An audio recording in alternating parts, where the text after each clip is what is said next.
හිරු එළියෙන් නෑවුන සුන්දර ගමක කඩිසර දෙරියක් ජීවත් වුණා. ඇගේ නම මීරා. ඇය හැමදේටම වඩා මල් වලට ආස කළා. මල් එක්ක hina වෙන්න, නටන්න, සුවඳ බලන්න මීරා හරිම කැමතියි. මීරා නිසා ඒ මල්වල පාට වැඩි වුණා. සුවඳ වැඩි වුණා. ඒත් එක දවසක මීරාට අමුත්තක් දැනුණා. මල් මැලවිලා, පාට අඩු වෙලා, පෙති හැලෙමින් තිබුණා.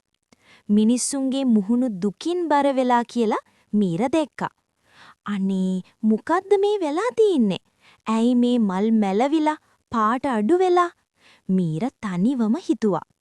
ඒත් එක්කම මීරට තේරුණා සිද්ධ වෙලා තියෙන්නේ මොකද්ද කියලා. මීරා දැක්කා මල්ලක් අරන් අමාරුවෙන් එවිදන් යන මහලු කාන්තාවක්. ඇය දුවන් ගිහින් ඒ බර මල්ල අරන් යන්න ඒ කාන්තාවට උපකාර කළා. ඒ වෙලේ පුදුම දෙයක් සිද්ධ වුණා. මැලවුණ මල් ප්‍රාණවත් වුණා. මල්වල පාට වැඩි වුණා. මීරට හරිම සතුටුයි. මල්වල පාට වැඩි වෙන්න හේතුව තමයි කරුණාවන්තකම කියලා මීරා තේරුම් ගත්තා. ඈ කරන හැම කරුණාවන්ත ක්‍රියාවකින්ම අසරණ මිනිස්සුන් වෙනුවෙන් කරන හැම උදව්වකින්ම මල්වල පාට වැඩි වුණා.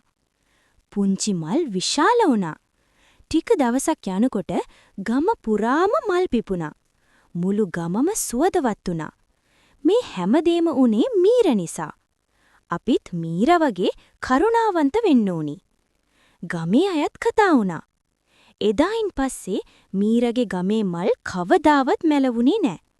පාට අඩු වුණේ නෑ. හැමදාම පිපිලා ගමම සුවඳ වුණා.